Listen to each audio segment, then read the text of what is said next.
What's going on, Paisanos? V here, coming at you guys, well, with another market watch today.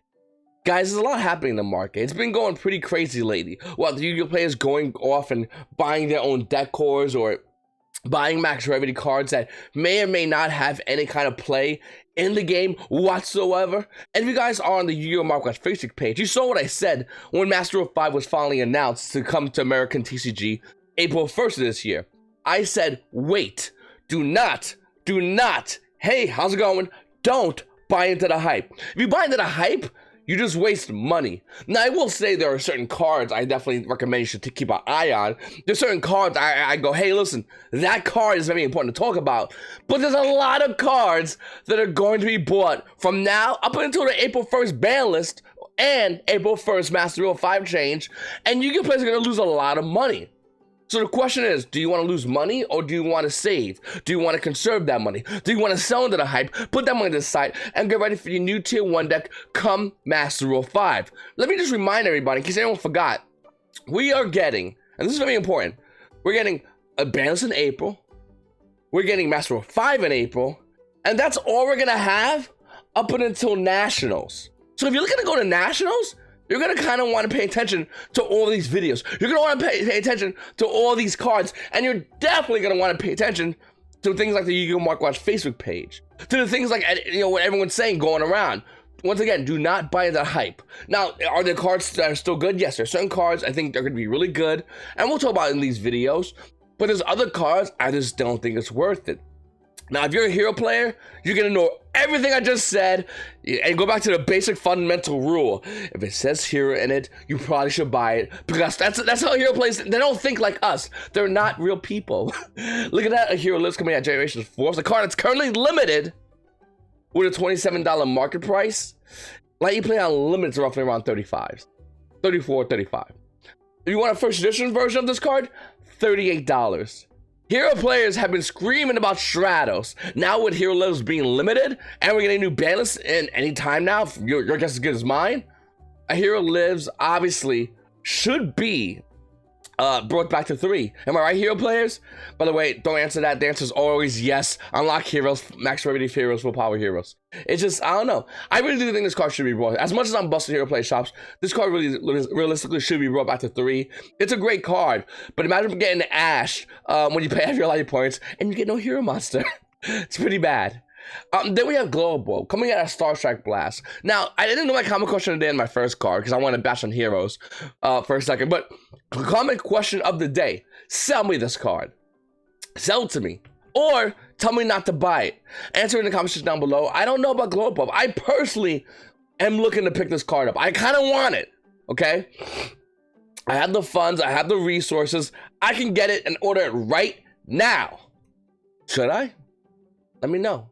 Would you? You have the ability to? Global Ultimate Rare coming out Star Trek Blast has a $54 price point. When you look at Lightning Play First Edition, it's roughly around $55. After that one is sold though, it's up to $58 for Ultimate Rare Global. Now there are a lot of other cards. Obviously we can talk about like Harvey's Featherstone, we can talk about Maxi, Vanny's Emptiness, Pot of Avarice, a lot of phenomenal cards that if there was to come up the ban list, the max rarity version of these cards would more than likely go insanely high in value. Of course, high prices. Will they see play? Up to, you know, in some cases, yes, some cases, no. But they was really spike high in value. With Glow Bulb, I'm looking at this card, I'm thinking about March. I'm thinking about Crystal Needle Fiber coming out, and thinking about how this card can be utilized with that. Also, Konami's really promoting, starting to push plants. If anyone's ever noticed that in the newest sets, they're really pushing plants. And I want to know, with cards like Mardell coming out, is it Mardell coming out in Mystic Fighters, and cards like Glow Bulb, gorgeous Ultimate Rare First Edition Glow Bulb, is it worth it? Do you think we should go in and get this card? For Ultimate Rare. I have an Ultra Rare, by the way. Ultra Rare looks beautiful. Then we have Atlantean Dragoons. With the new support support, the Yu-Gi-Oh players are starting to slowly go up and grab cards like Atlantean Dragoons and anything Mermails, anything max rarity. So when the new water comes out, they combine old and new, and they got a pie of hopefully Tier 1. That's it right there, though. Hopefully Tier 1. I do like the new water stuff a lot, don't get me wrong. And I actually have a deck core of Mermails, Atlanteans, whatever you want to call them. I like them a lot as well, and they're a fun deck. But let's respect the decks for what they do. Atlanteans, Mermails, is a shotgun deck. For anyone that's confused what a shotgun deck is, it's a deck that's literally like this. It's just how it works. I'm going second. I mean, you can say go in second decks, but this deck literally says I either kill you or I scoop. Two things are gonna happen. More than likely, I'm gonna try to kill you, and that's it.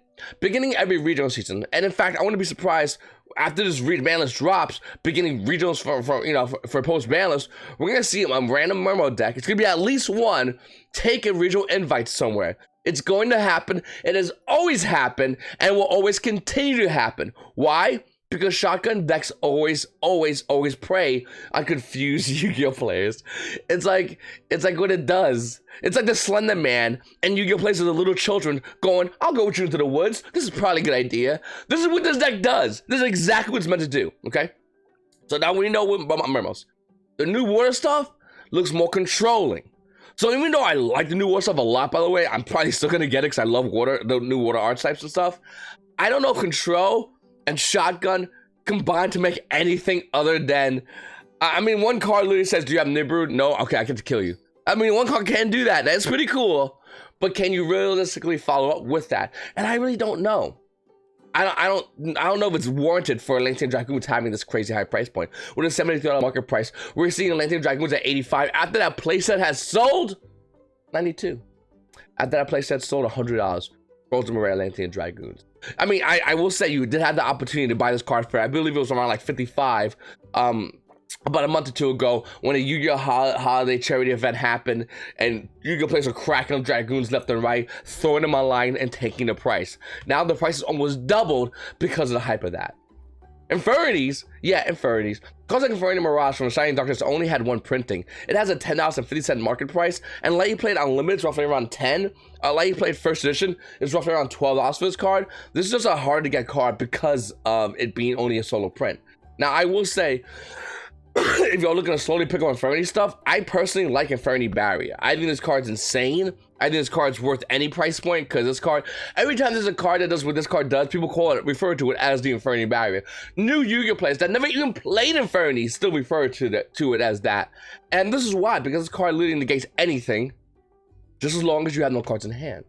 Infernity Barrier at a Shining Darkness with a $9 price point. Unlimited is roughly around $9.50, but we're really being a rarity whore. We want to care about first edition versions, which are roughly around $15 for Secret Rare Infernity Barriers. And like I said, this card is beautiful as a Secret Rare. I used to own a playset and it's absolutely stunning. Then you got Yu-Gi-Oh players going off, and I mean, look at all the Infernity stuff. They're slowly going in and trying to grab the highest rarity of Infernity stuff as possible. Another card that was recently being looked at by a lot of Yu-Gi-Oh players, or at least talked about in the Mark Watch Facebook group, was Infernity Archfiend. The promo version was roughly around $4, and you got a lightly played roughly around $3, almost there $4 as well. And you'll go, okay, V, that's not a lot, but there's only 2 pages, and on page 1, there's solo listings. Then you go over to page 2, and there's a couple of more solo listings. By the way, page 2 only has 3 of those solo listings. It bounds out at $19. So $19 and I mean, you got double listings, sure, but they're at $16 and $19. And after that, everything else is solo listings. Once again, this is for the ultra version of Infernity Archfiend. Now, if you don't want to pay that crazy kind of money, no big deal. You get Dual Terminal 7 Infernity Archfiend, which is still really good. Don't buy Go, that's terrible. And you got a common version. That's all you really got of Infernity Archfiend. So I think that the Infinities by themselves, they're good. Maybe in Master of 5, definitely Master of 5, they get better. The question is, and with any deck core, by the way, you're playing, the question is, does it get good enough to bleed at tier 1? Because if your deck's not tier 1, I am sorry, but you need to stop talking. Like, if your deck's not at tier 1, you're done. Now, you can say, well, if my deck could be possibly tier 1.5. That's pretty good. And I will agree, that is pretty good. But I think with Master of 5, the immediate differentiation of tier 1 and tier 1.5 is going to be significant enough. So if you want to go to like a regionals, nationals, or YCS, you're going to feel that difference. And I think that right now, if you're playing Burning Abyss and you play against anything that says Orcus in its name, you're going to feel that difference. But if you're not playing Burning Abyss and you're already playing Orcus and you want to be tier 1.5, you're really not going to realize it until you're already there. Don't get there, go to tier 1. That's what I'm trying to say. If you want to have the highest percentage chance of winning. That's why they're tier 1 decks. They're consistent and they give you the highest percentage chances of winning. Look at Emergency Teleport. This card's also going up in value. You got the Legend Collection 5D Secret Rare. It's roughly around $5, which is near its market price, but only 16 price listed. And then we're going to talk about the ultimate version of Emergency Teleport. With a $17 price point, you have You have, let's see, lightly played unlimited, roughly around 12 bucks, which is really underneath the bar on this one. And then if we got a first edition version, let's see what we can find over here. I know someone tells me to keep clicking on lightly played. I should do that. I just always forget, I'll be honest with you guys. Okay, we got first edition version being roughly around $31. So you got $31 for first edition. You see over here, 31. And if you want a lightly played unlimited, $12. This is one of those things where I go, yeah, you can buy ulti, it's totally fine. Nobody's gonna look down you have ulti. The $31 price, like it's like Allure of Darkness, where like the Ultimate Rare Allure of Darkness is like $54, but the first edition Ultimate Rare Allure of Darkness is like $150. You're like, no, just buy an Ultimate Unlimited. Only idiots are gonna be buying it at $150. You can't say ain't this nice? You bought it at $150, dummy. No, you know, obviously they'll lie. They'll be like, oh, I had it forever because you know Allure is a good card. You know, anyway, look at that Junk Synchron coming out Legend Collection 5Ds. The secret version of this card, holding a $4.61 market price. Name and first edition is roughly around $12. In fact, after that one's gone, it quickly goes up to roughly around $13. The page bombs are at $18 for Secret Red Junk Synchron. Why, you ask? Well, there's a Junk Doppel Debris. This card literally says, hey, can you ash me? All right, pass turn. Then we have the Dual Saga version of Junk Synchron. And that version has a market price of roughly around $1, and it's almost bought out. It's almost bought out. It's almost gone. So, yeah, if you have Junk Synchron from Dual Saga, you might want to sell those. I love Dual Saga. People cannot convince me that this is easily my favorite ultra rare variant of ultra rares. There's other versions of ultra rares that look decent, but this is easily my favorite version. I wish every ultra rare came out like this. And the March set, I believe, is gonna have the same kind of foiling as this, and we'll do like a pack opening. We'll check that out when that does come out. But this looks absolutely gorgeous. These cards are amazing. So if you're already excited about Master War 5, you're probably a Burning Abyss player. You've been waiting a very long time ever since Burning Abyss finally fell to go, Burning Abyss will rise again. The Burning Abyss will be the best deck in the Yu-Gi-Oh. Well, I don't know. I mean, I think I want it to be. I mean, it's kind of like a crazy conspiracy theory that you want it to be true because everything becomes vastly more interesting. That's literally what Burning Abyss is to being tier 1. It's a crazy conspiracy theory that we're just like, yeah, I would love that to be. Oh my god, it'd be so much more cooler. But it might not be that way. We don't know yet. We don't know. Okay. Earth might not be flat. Scar Malibration of Burning Abyss, Ashback 7, super rare. Market price is $3. This card is quickly getting cleaned off the market. You see, like you play unlimited roughly around 3s. Page bombs out at $5. There's only 3 pages on TCG Player. The first wall is at 23 of them at $14.50. So we're seeing Burning Abyss cards just slowly drop off the market. We've seen this before, though. We've seen this before. We have Graph Malibration of Burning Abyss from Astro Pack 8. This card's at $2. Now, this one I'm kind of more into than Scarm. I think people, especially Burning Abyss players, you probably already have Scarm super rares. If you're not Burning Abyss player, you could go in and grab Scarm or get a regular rare cheaper and eventually upgrade if you want to. But with Graph, what makes this so different is that Graph comes super rare and rare, but Graph's limited to 1. So most Burning Abyss players have and own only 1 Graph. Only 1, okay? If this card was to go to 3, well, every Burning Abyss player now has to buy 2 more Graphs. Every non-Burning Abyss player who wants to get involved now has to buy 3 Graphs. So the market is going to absorb this card faster than it would Scarm, depending on the ban list. It'd be really cool to see Graph and C go to 2 at least. I mean, I think it should go to 3, but if it goes at least 2, it'd be really cool to see. But Graph right now, yeah, it's pretty crazy, to be honest with you. Then we have Phoenix Rhino Warrior. Coming out of OTS Starter Pack 2, it's super rare. This card is holding a $4 market price, but it's not that. You know that already. The value's already at $5.31. Next one after that one has sold, is at $6. Then after that one, it becomes $7. Page bombs out at $9 for this card. The biggest wall on this page is 3. Yeah, 3. 3 is the biggest wall. So Phoenix Rhino Warrior, once again, is slowly disappearing. It's all Burning Abyss. It's a crazy conspiracy theory. I got tinfoil helmets. You guys got yours on? You don't want to get in the brains. Burning Abyss is a great deck, and I really do enjoy it a lot. And I hope it comes off the bans and becomes tier 1 again.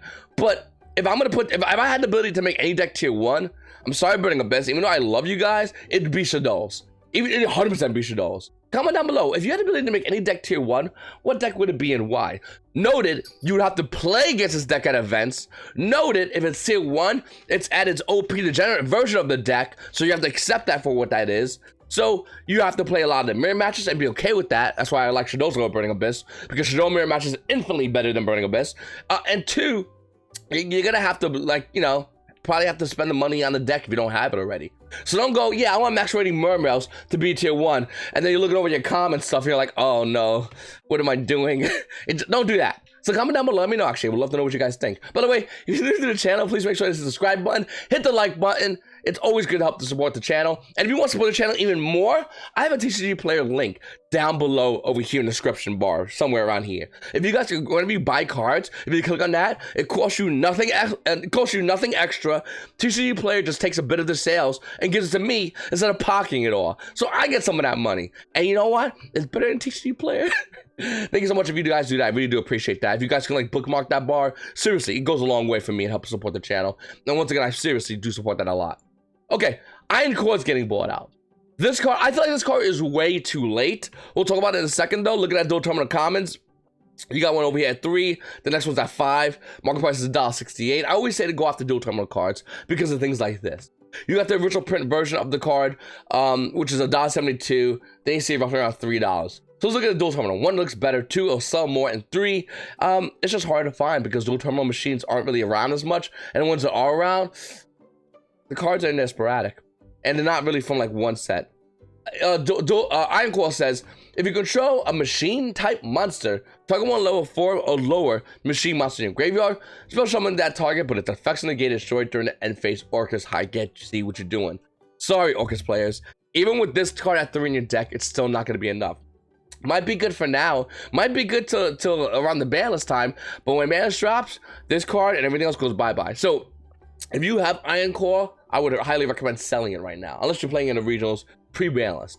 Then we have number 90, Galaxy Ice Photon Lord. With a $9 market price, this card's roughly around $10 to almost near $11 for number 90, Galaxy Ice Photon Lord. I don't know why. Galaxy Photon. Once again, it's Yu-Gi-Oh! Players grabbing deck cores and just going, yeah, I don't know if this is gonna be good or not, but I want to spend a lot of money on this. I don't know what to say. Like, don't do it. It's bad. But I do feel a sense of like being a little bit cynical when I'm saying don't do that, and then I have like max rated Boojins, and maybe max rate. You can do it, I guess. Sure, go ahead and do it. You know, fine, go ahead and do it. Go and do it. I can't help you.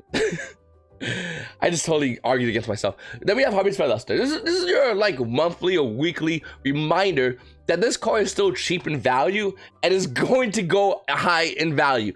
Almost no doubt in my mind, this card will be bought out. This card goes to 1 in the ban list, which more than likely is going to be going at 1. It'll get bought out. And then Yu-Gi-Oh! Players will go, first, I'll do this video, but Yu-Gi-Oh! Players will go, V, you're wrong, stupid. And then Yu-Gi-Oh! Players will, when it goes up in value, they'll go, V, do you have this card at $12 still? Because like I don't want to spend like the crazy high prices. That actually happens every ban list. Whenever I do a random card and I'm correct about, that will literally happen. I'm not even joking you.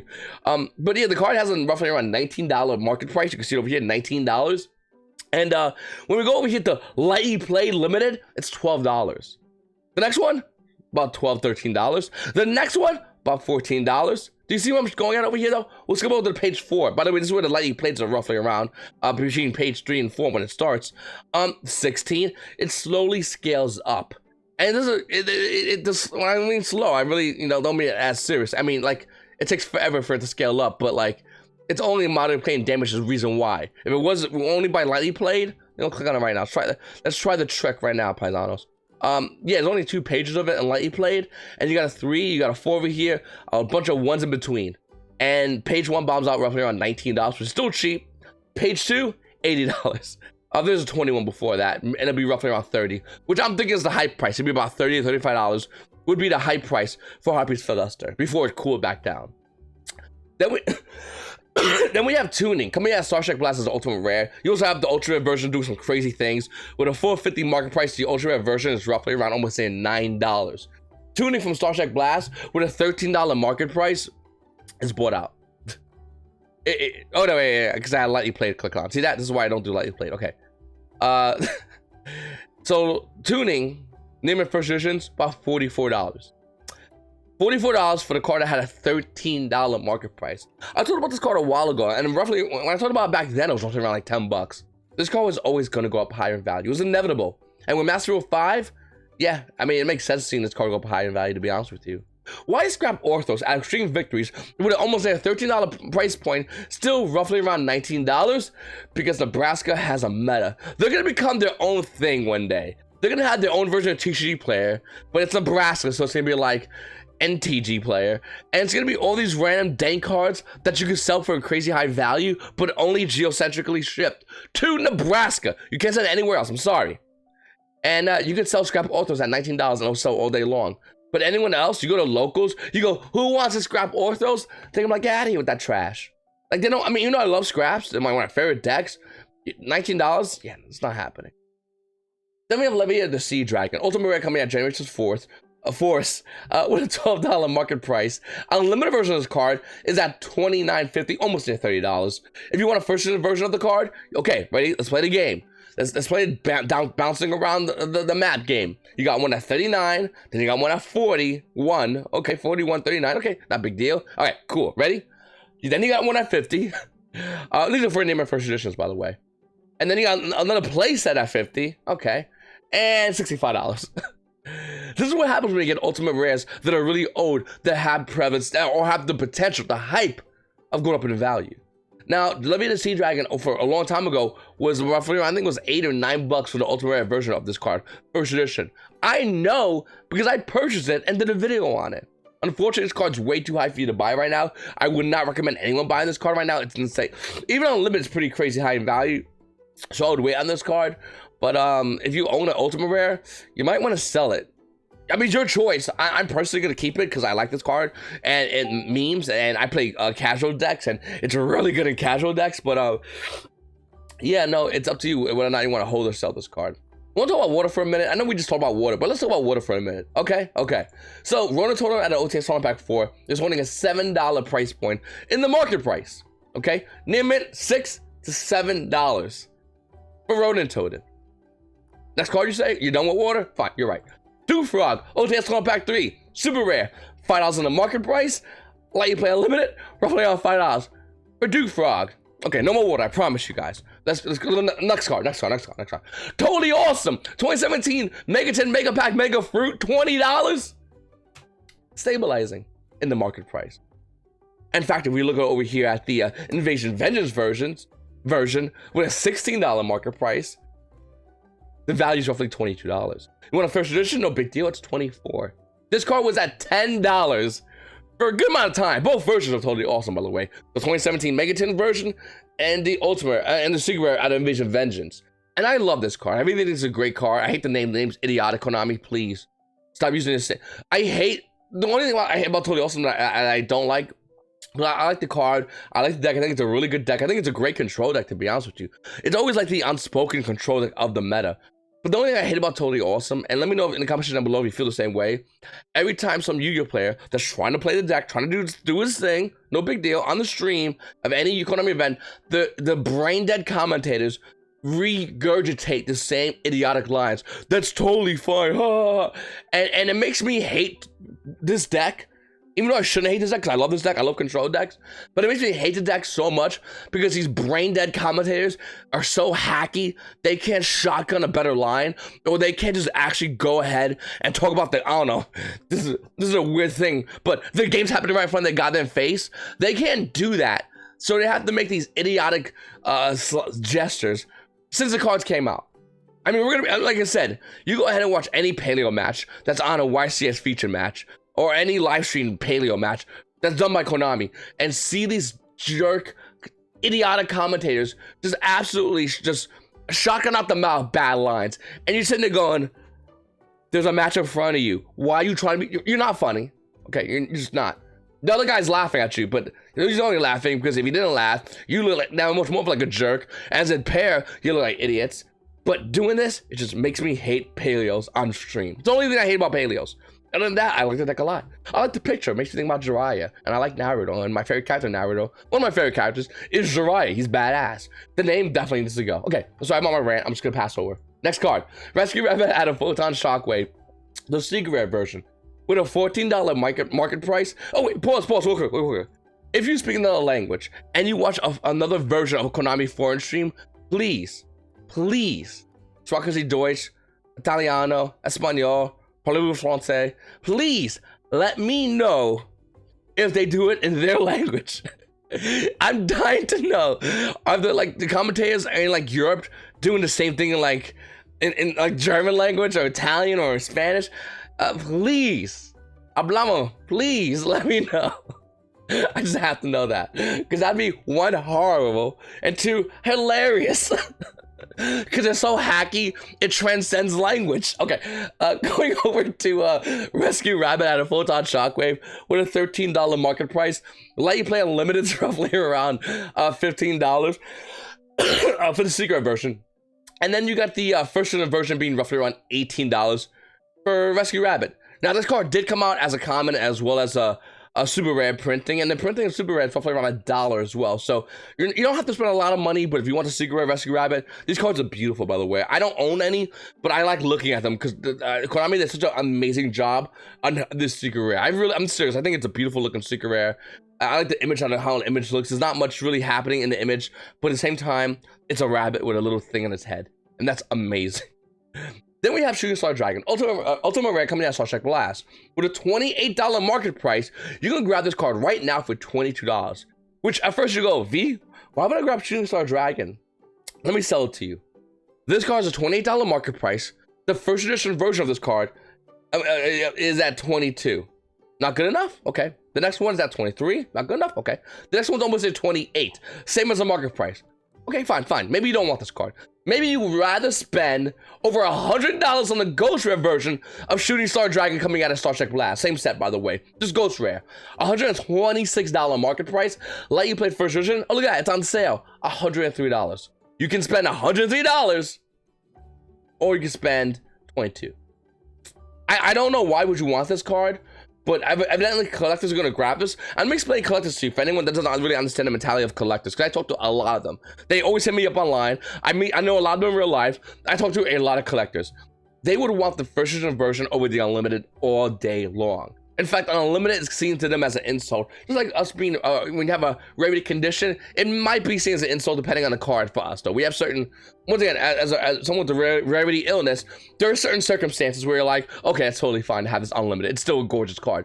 But as far as collectors, it's always going to be first edition. They don't want unlimited. Unlimited, once again, is an insult. I really want to emphasize that. There's some casual collectors that will comment down below and go, oh, V, I like unlimited. That's fine. I'm talking about dudes that don't even play the game. All they do is buy into the game. But legacy cards, or hard to get cards. Cards like Shooting Star Dragon, Ghost Rare, First Edition, is obviously a card that's been on their radar. Obviously. And then we look at this card, you go, okay, that's totally fine. They will rather buy, from my experience, an unlimited First Edition Ultimate Rare over an unlimited Ghost Rare.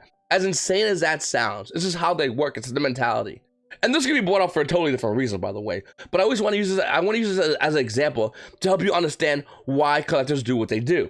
They want a first edition copy. They want the first print right off the gate, first copy for those who crack those packs. Then later on, special editions. They don't care about those. Special editions mean nothing in the collector's market. It literally is a joke and a bad one. But with Shooting Star Dragon, it actually matters to them. They actually care about this card, and they want this card at first edition. Whether it's Ghost Rare, which ideal is the one they want, or Ultimate Rare, either one is what they care about. Unlimited Ghost Rare, they'll buy that third. In my opinion, from my experience, from people I know. You might go, well, V, I'm a collector, and I have a set of Wabakus and Dark Magicians, and I'm a hardcore collector. I spend $20 on a day. I'm hardcore, V. I'm talking about guys that legitimately just, they'll walk in there and be like, let me see that card. Take out the sleeve, let me look at it. Okay, I'll buy it. No question. They do that.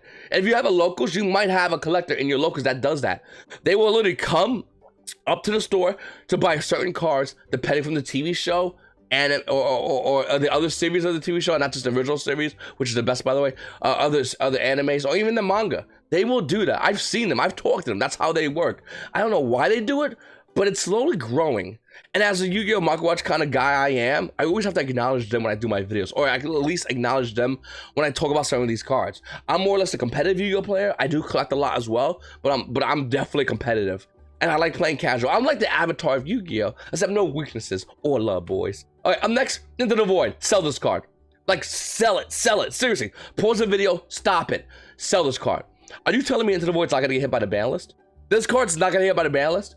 Yu-Gi-Oh! Player, and this is why sometimes when Yu-Gi-Oh! players do deck profiles, I just do this. I take my hand, because this calms me down. You ever did this with the calm? You ever did this to calm me down? Or you did this with your nose? I think it clears your sinus space, by the way. I do this when I watch videos.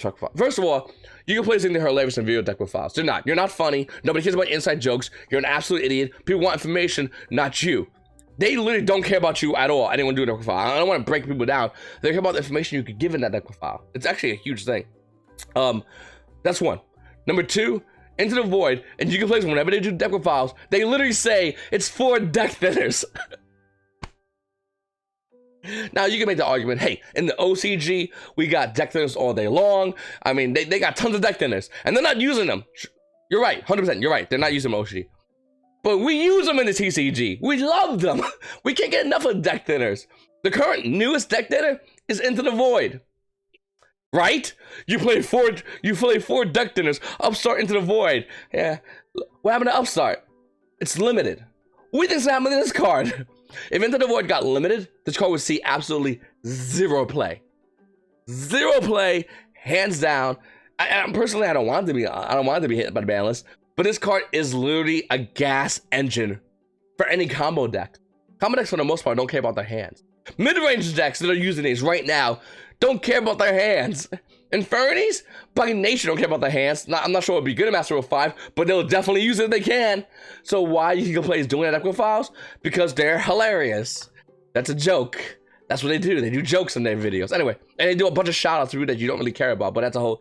it's a whole different thing about that. I really should do a video about deck files and how I like them and hate them at the same time. But look at that Into the Void. Currently, Ultimate Rare added in Shining Darkness has a $30 market price. Unlimited copies are roughly around 42, and if you want a first edition copy of this card, it's roughly around 46 to almost. After that one's gone, by the way, after that $46 copy is gone, it's roughly around $60 for this card. This card is gonna get slapped on the ban list, and the value is going to deflate like a balloon. That's the noise I make when a balloon deflates. It's helium. That's the helium sound, not it. Not okay. Anyway, this card is just not good. Post ban list. It's great now. It's a phenomenal card. I love the card. Post ban list. Find someone that you can sell this card to. Nobody. I probably will want to grab this card at its new price of like $6 because nobody's gonna be playing it because I want it for my collection. But for the most part, nobody cares about this card post ban list if it goes limited. Semi-limited, that's a really thin line you're walking. But when we talking about limited, nope, done.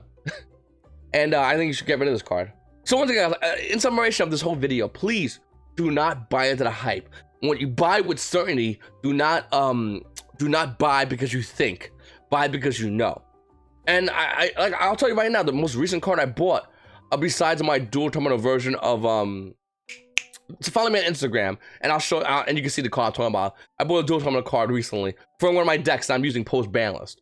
Once again, follow me on Instagram if you want to see the picture of that card. But if you want to buy with certainty, I recently bought TG Hyper.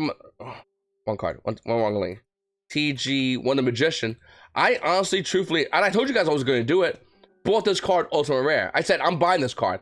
First edition TG One the Magician had extreme victories with a total market price at one point was $16. And then the market watch a couple of videos ago. You can check it out. You can still get an unlimited copy for $12, which realistically isn't that bad of a buy. But if you want a first edition version, the nearest first edition is at $23. After that one, it hits about 24. Then you see it slowly scaling, 25, then a scale to 28, and the price, for the most part, almost disappears. You're not seeing big walls of a bunch up until you hit the last page, in which they have a wall of 10, no big deal. They have a wall, they have two, oh, okay, no. Light played 2 in about 35, and then they have a wall of 10 at $40 for TG One the Magician. So, like, that's what I recently bought. I just bought one. I think with Needle Fiber coming out in March, it's going to be a great card. So, and I really did buy into it because I think it's going to maintain good value. Buy when you know it's going to have good value. Buy when you know it's going to see play. Do not buy for thinking it's going to be good. Now, if you're like me and you collect deck cores, I mean, it's obviously the exception to the rule. You want to collect the deck core, go ahead. I love buying deck cores that nobody's looking at right now. I love buying deck cores that are high value, high rarity, and I'll go and I'll snipe a deck core. I think it's really fun. I think it's really cool to see you do go up in value. And then at that point, you can debate whether you want to sell the deck or play into the deck. So you have a lot of choices. So to be honest with you, a majority of times, whenever I see a deck core go up in value, I normally sell the deck core. Because even though I bought it and I wanted to play it, I'd rather sell and get the money to put towards more projects, thereby growing my collection and not just whittling it down by going down with the ship with every deck core out of deck core. You gotta know when to go in, you gotta know when not to go in. But once again, guys, I really appreciate you guys watching my videos. Please make sure to subscribe if you haven't subscribed already. Hit the like on this video. Type in the comment section down below. The reason I do these videos is because I love hearing what you guys have to say in the comment section down below. I love the interactions we have with each other. I really do, and I really read every single one of your comments multiple times throughout the day. And if you guys could be so genuine, be so nice to comment down below, I would greatly appreciate it. I want to hear interactions, positive and negative. I want to know what you guys are doing with the new Master 05. I want to know what's going on with all these cards, and I would love to know your take on them as well. It's your boy V, and you Paisanos have a great day.